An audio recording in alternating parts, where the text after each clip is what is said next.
Hi everybody, this is Christy. I am the Intimate Warrior. I thank you so much for stopping by. And as always, I send you love. Let's see, I have been going through a great deal, especially the last couple of months, but the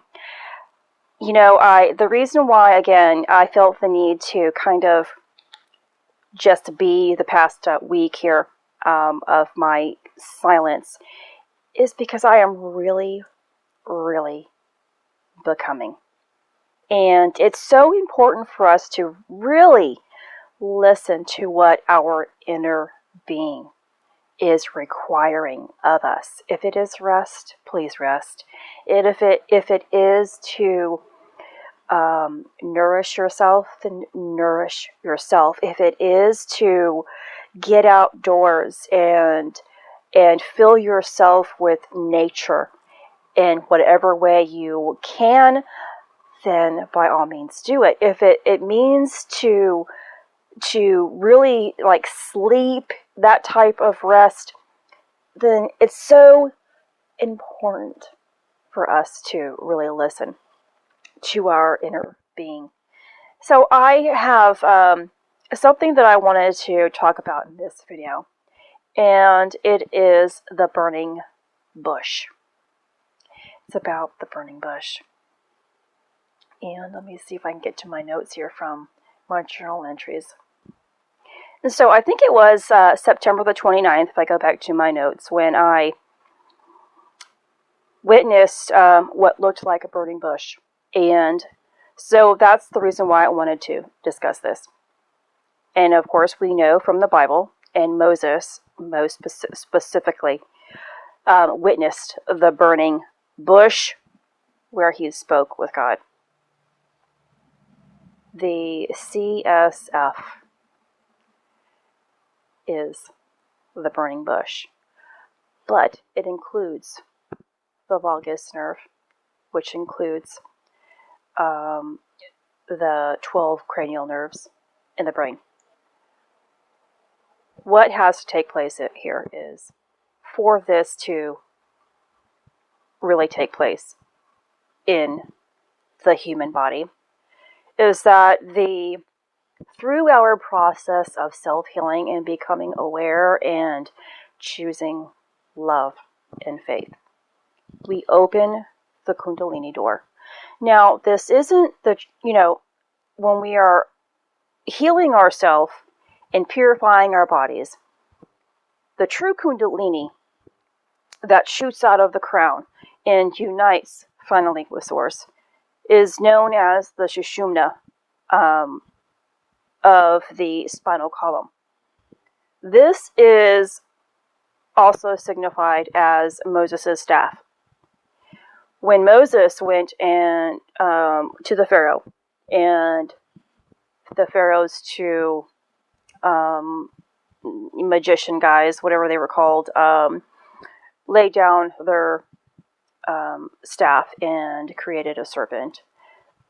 And then therefore Moses put his down, which ate both of them, signifies the nadis of the Ida and the Pingala being swallowed and becoming one river of light, which is turned into Moses' staff, and which signifies the Shushumna energy, which is the true serpent, which is the rising of the Kundalini, which is when we have our hara line completely open and the pathways from source to ground is available. Which means that the nadis of the Ida and the Pingala have now united within the brain, completing both harmony.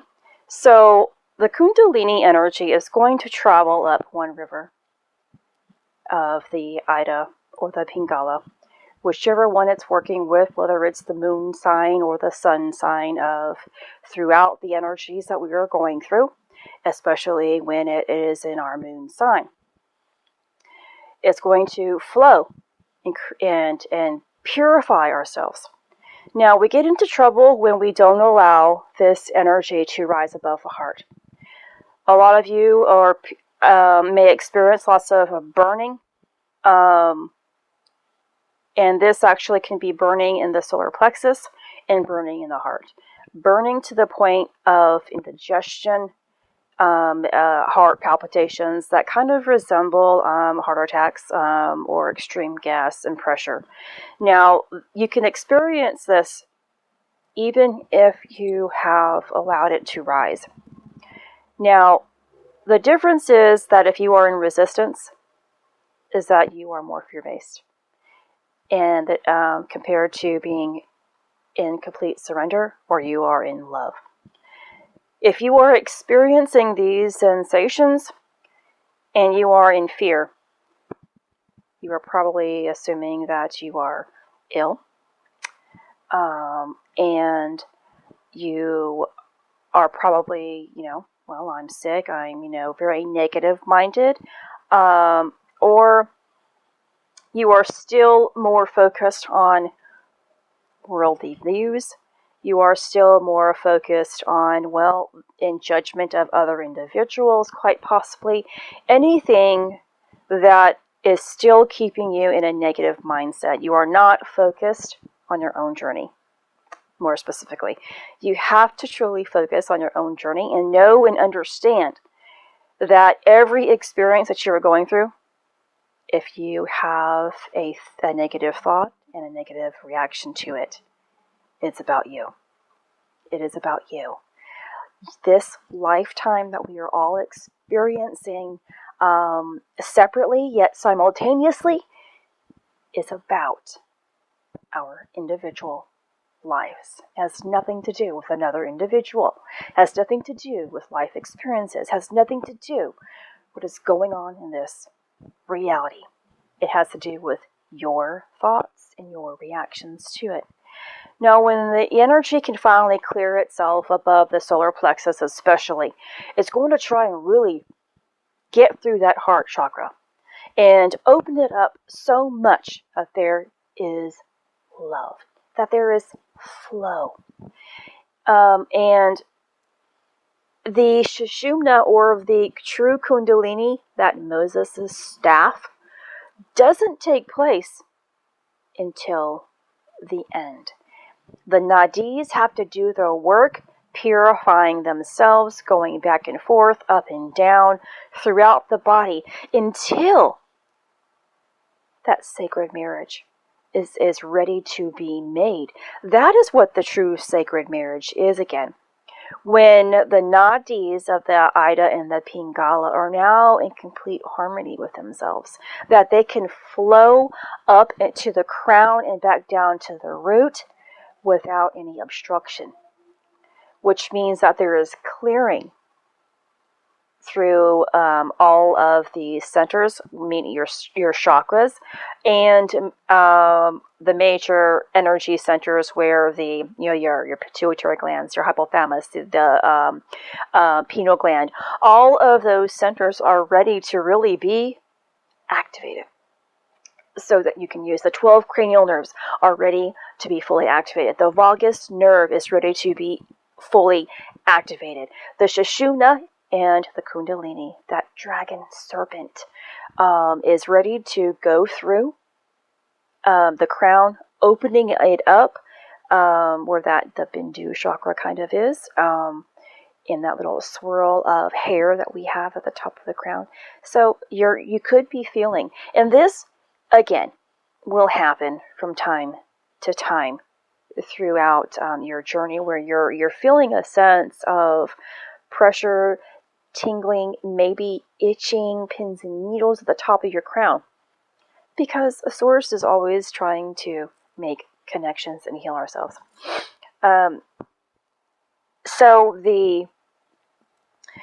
When the vagus nerve is fully open, because of the Ida and the Pingala have done their work within you, the Shushumna, or the True Kundalini serpent that rises and goes through, is still going through your vagus nerve, which is the tree of life that goes from the crown, opening and activating your cranial nerves and all of the energy centers in your brain, completing the harmony, activating the full flow of the CSF.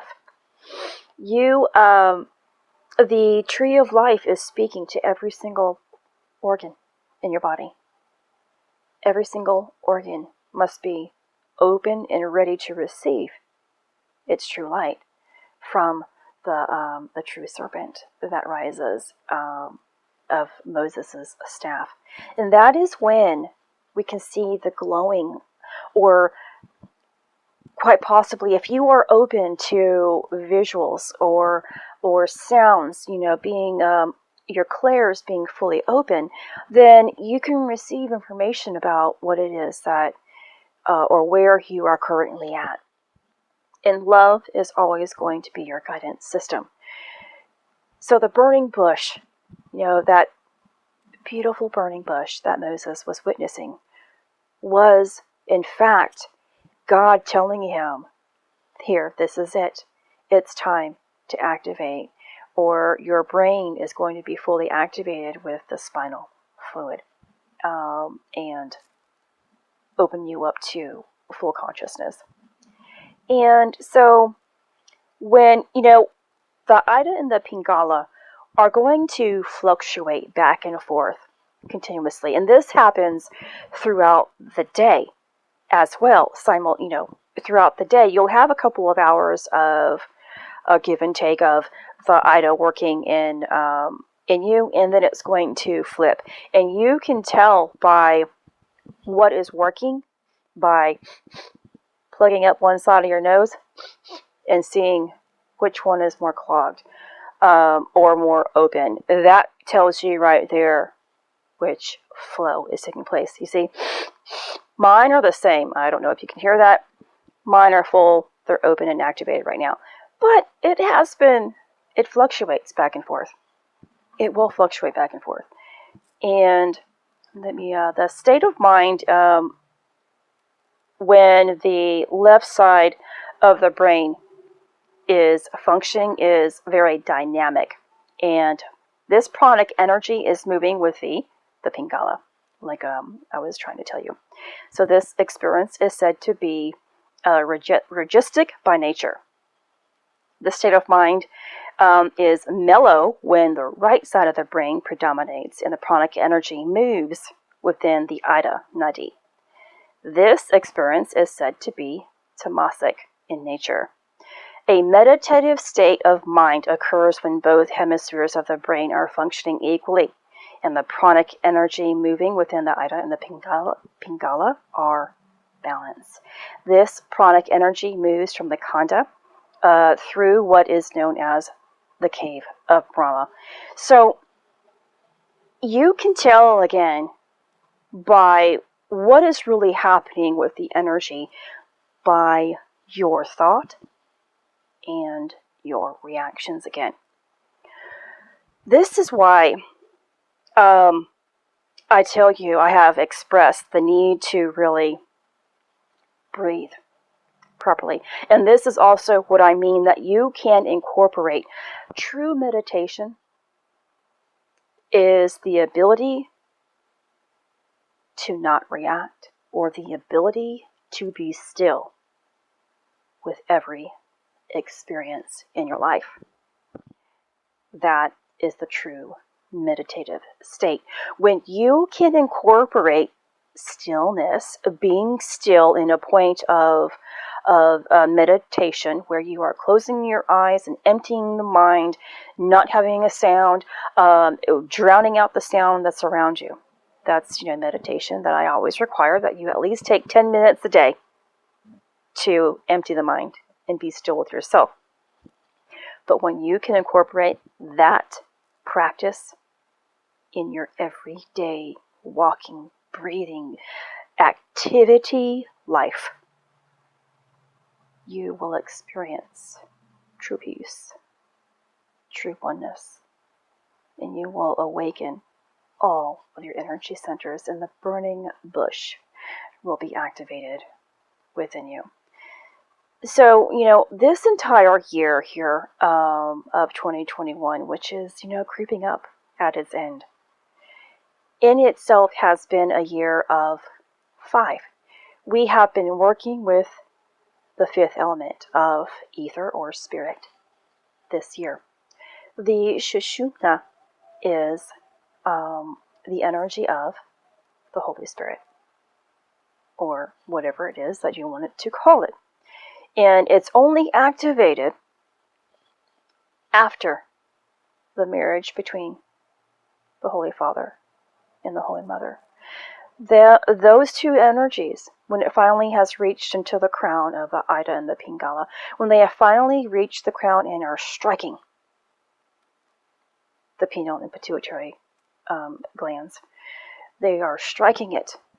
They are becoming married inside. They are the ones that birth